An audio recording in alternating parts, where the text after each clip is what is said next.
এমন একজন ভারতীয় বিপ্লবী জানার ব্যাপারে আমরা ছোটবেলায় বইতে পড়েছি। আমরা তার ব্যাপারে এতটাও জানতে পারিনি, কিন্তু জেনেছি যে তিনি এত সালে জন্মগ্রহণ করেছিলেন, এত সালে মৃত্যুবরণ করেছিলেন। এই শহরে তার জন্ম। আসলে তাকে ফাঁসি দিয়েছিল, এটা আমরা তার আসল পরিচয় হিসেবে জানি। কিন্তু কোনোদিনও কি ভেবেছেন তার ফাঁসির পিছনের পুরো রহস্যটাই কি ছিল?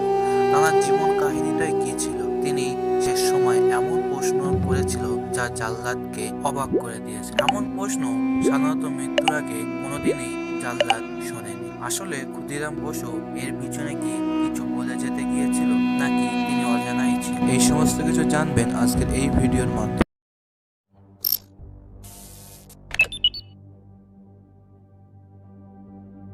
Audio Jungle.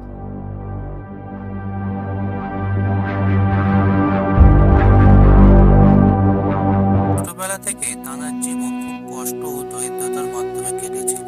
তিনি ছোটবেলায় থেকে ব্রিটিশ বিরোধীহীন ছিলেন।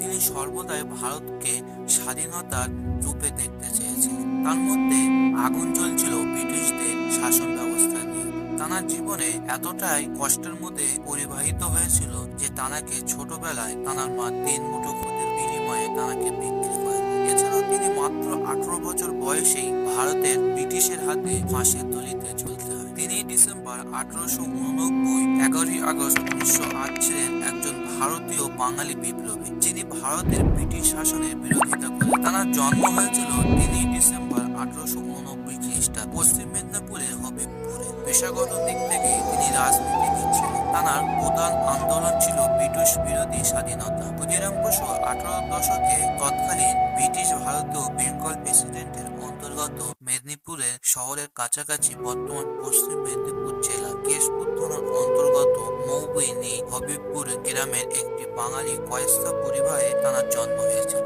তার পিতা দৈকান্দ্রনাথ বসু ছিলেন নারাজলের তহসিলদার এবং তার মাতা লক্ষ্মীপ্রিয়া দেবী ছিলেন। 3 কন্যার পর তিনি তার মায়ের চতুর্থ সন্তান। তার 2 পুত্র অকালে মৃত্যুবরণ করেছিলেন। অপর পুত্রের মৃত্যুর আশঙ্কায় তিনি তখনকার সমাজের নিয়ম অনুযায়ী তার পুত্রকে তার বড় দিদির কাছে মাত্র 3 মুঠো খুদের বিনিময়ে বিক্রি করে দেন। খুদের বিনিময় কেনা হয়েছিল বলে শিশুটির নাম পরিবর্তন করে ক্ষুদিরাম রাখা হয়। ক্ষুদিরামের বয়স যখন মাত্র 5 বছর, তখন তিনি তার মাকে হারান।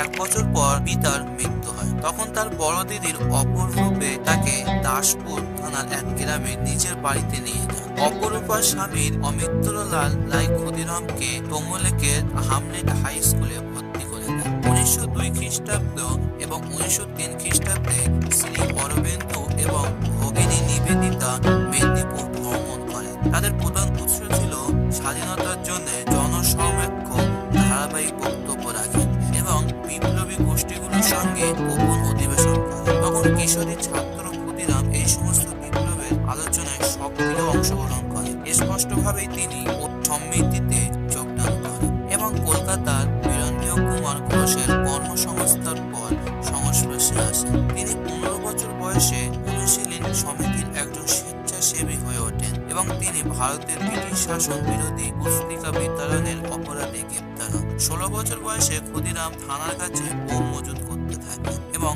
সরকারি অধিকারকদের আক্রমণের লক্ষ্য স্থির করেন। 1904 খ্রিস্টাব্দে ক্ষুদিরাম তার বোন অপরূপার স্বামী অমৃতলাল রায়ের সঙ্গে তমলুক শহর থেকে মেদিনীপুরে চলে আসে। তার শিক্ষা জীবনে ক্ষুদিরাম বসু তমলুকের হ্যামিলটন স্কুল এবং মেদিনীপুরের কলেজিয়েট স্কুলে শিক্ষা লাভ করেন। বাল্যকাল তার শিক্ষা জীবনে শুরু হয় আনন্দপুরের একটি মিডিল স্কুলে।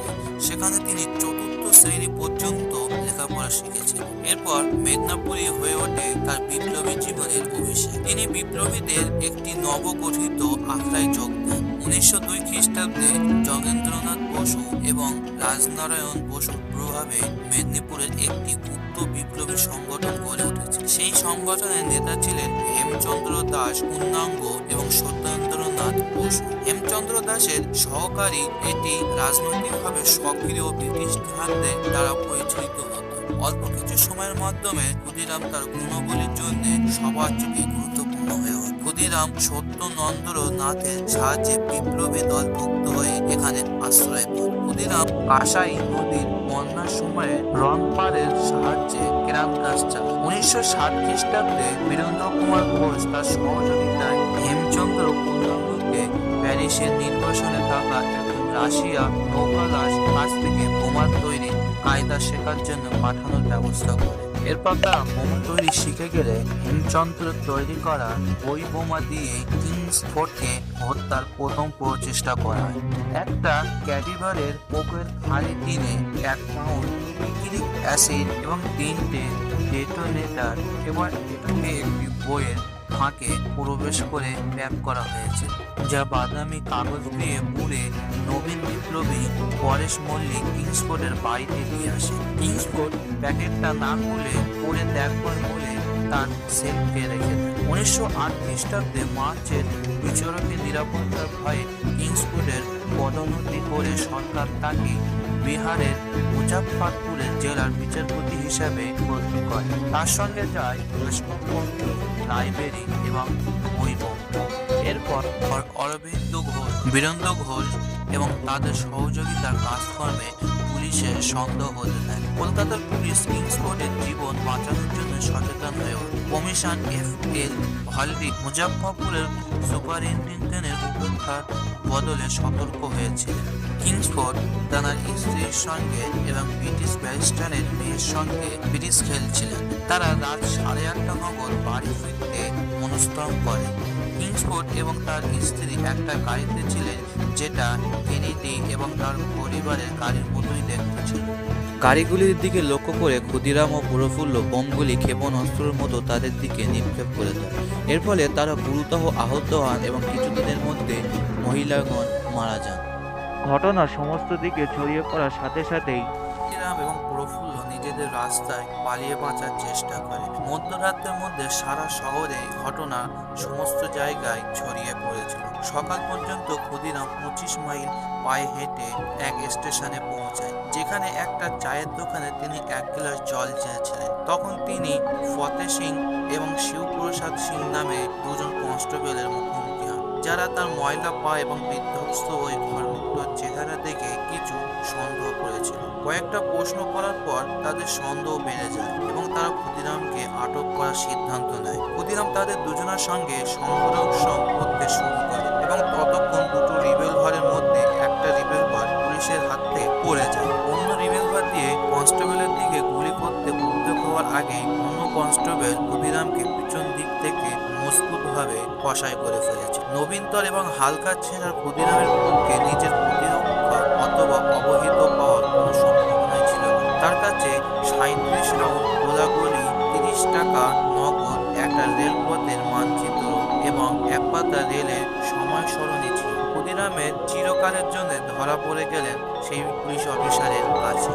অন্যদিকে প্রফুল্ল কয়েক ঘন্টা কষ্ট করে অনেকটা হেঁটেছিলেন। দিনের মাঝামাঝি সময় তিনি একজনকে দেখতে পেয়ে তারা বাড়িতে বিশ্রাম নিয়ে বাঁচতে চেয়েছিলেন। তিনি সেই রাতে প্রফুল্লকে কলকাতায় ফেরার ব্যবস্থাও করেছিলেন। তিনি সমস্ত পুরী থেকে মোকামাঘাট যাওয়ার এবং পরবর্তী যাত্রা হাওড়া যাওয়ার ট্রেনের টিকিটেরও ব্যবস্থা করেন। ট্রেনের একই বগিতে ব্রিটিশ পুলিশের একজন সাব ইন্সপেক্টর নন্দলাল ব্যানার্জি সফর করছিলেন। একটা কথোপকথনে তিনি ধরে ফেললেন যে প্রফুল্ল হচ্ছেন সেই অন্য বিপ্লবী। এরপর শিমুরঘাট রেল স্টেশনে প্রফুল্ল যখন জল খাওয়ার জন্য ট্রেন থেকে নামেন, তখন মিস্টার ব্যানার্জি মুজাফফরপুর থানার একটা টেলিগ্রাম পাঠান। মোকামাঘাট রেল স্টেশনে প্রফুল্লকে পাকড়াও করার চেষ্টা করায় মিস্টার ব্যানার্জির মাধ্যমে। প্রফুল্ল তার কাছ থেকে রিভলভার দিয়ে নিজের মতো লড়াই করার চেষ্টা করে, কিন্তু শেষে যখন দেখলেন যে রিভলভারের মাত্র একটাই গুলি বেঁচেছে, তখন তিনি নিজের মুখের মধ্যে গুলি করেন। তাঁর এই বিপ্লবী পুরো ভারতবর্ষের প্রতিটা মানুষের হৃদয়কে যেন থমকে দিয়েছিল। হাতে হাতকড়ি লাগানো ক্ষুদিরামকে 1 মে মুজাফফরপুর থানায় আনা হয়। ছেলেকে দেখার জন্য রেল স্টেশনে ভিড় জমে যায়। 18 অথবা 19 বছরের এক কিশোর হলেও তাকে রীতিমতো ধীরত দেখছিল। বাহিরে তার জন্য রাখা এক খোলা গাড়িতে উঠতে প্রথম শ্রেণী এক রেল কামরা থেকে বেরিয়ে সে হেঁটে আসছিল এক কিশোরের মতো, যে কোনো উদ্বেগ জানেন। পরাধীন ভারতবর্ষের মানুষ স্বাধীনতার জন্য ব্যাকুল হয়ে উঠেছিল। দেশের মানুষের মুক্তি সেই অকৃতকে বুকে ধারণ করেছিল। ক্ষুদিরাম ও প্রফুল্ল চাকির মতো বিপ্লবী কিছু কিশোর জীবনের মতো অমূল্য সম্পদকেও তুচ্ছ করে ওরা দেশের শত্রুদের তাড়িয়ে দিতে বন্ধুর পথ বেছে নিয়েছিল। তাদের সেই অসীম সাহসিকতা ও ইংরেজদের ভিত নাড়িয়ে দিয়েছিল। ইংরেজরা ফাঁসিতে চেয়েছিল ক্ষুদিরামকে। ফাঁসির রায় শোনানো সেই হস্তলেখন কপি যা আপনারা অন স্ক্রিনে দেখতেই পাচ্ছেন। এরপর ক্ষুদিরাম ফাঁসির মঞ্চের মাথা উঁচু করে হাসি মুখে দাঁড়িয়েছিলেন কিশোর ক্ষুদিরাম। ফাঁসির রায় শোনবার পর তার জিজ্ঞাসা করেছিল কি তার শেষ ইচ্ছা। ক্ষুদিরাম দৃঢ় কণ্ঠে বলেছিল তিনি দেশের মানুষকে বোমা বানানো শেখাতে চান। তার এমন উত্তর ভারতের সমস্ত কিশোরকে যেন এক নতুন স্বাধীনতার মুখ দেখাতে চাইছে। আজও তার কণ্ঠ ভারতের সমস্ত জায়গাতে বেজে ওঠে। শেষ ইচ্ছার পরে ফাঁসির আগে শেষ কথা তার একটি ছিল। 11ই আগস্ট জেলের ভিতরে ডান দিকে একটু দূরে প্রায় 15 ফুট উঁচুতে ফাঁসির মঞ্চ। দুই দিকে দুটো খুঁটি আর একটি মোটা লোহার রড যা আড়াআড়ি ভাবে যুক্ত। তার মাঝখানে বাঁধা মোটা এক গাছি দড়ি ঝুলছে। তার শেষ প্রান্তে একটি হাঁস। এরপর ক্ষুদিরামকে নিয়ে আসে 4 জন পুলিশ। ক্ষুদিরামের হাঁটছিলেন আগে, যেন তিনি সিপাহীদের টেনে আনছেন। এরপর যে উপস্থিত আইনজীবীদের দিকে তাকিয়ে হাসে। এরপর ফাঁসির মঞ্চে উপস্থিত হলে তার হাত দুটো পিছন দিকে এনে বেঁধে দেওয়া হলো। জাল্লাদ তখন শেষ মুহূর্তের কাজ করে গলায় ফাঁসি দেওয়ার দড়ি পরানো মাত্রই দামন ছেলের প্রশ্ন, যা শুধু বাংলাকেই নয় সমস্ত ভারতবর্ষকে অবাক করেছিল। শেষ সময়ে এমন প্রশ্ন মানে আজ পর্যন্ত কি বোঝাতে চাইছিল তা সঠিকভাবে কিছু জানা যায়। তার শেষ একটাই প্রশ্ন করেছিল জাল্লাদকে যে ফাঁসির দড়িতে মোম কেন দেওয়া হয়। তার এমন প্রশ্ন জাল্লাদকে ভাবতে ধীরিত করে দেয়। ফাঁসির দড়িতে মোম দেওয়া হয় কেন? আজ বিপ্লবী ক্ষুদিরাম বসুর রক্ত সমস্ত ভারতবাসীর বুকের ভাব।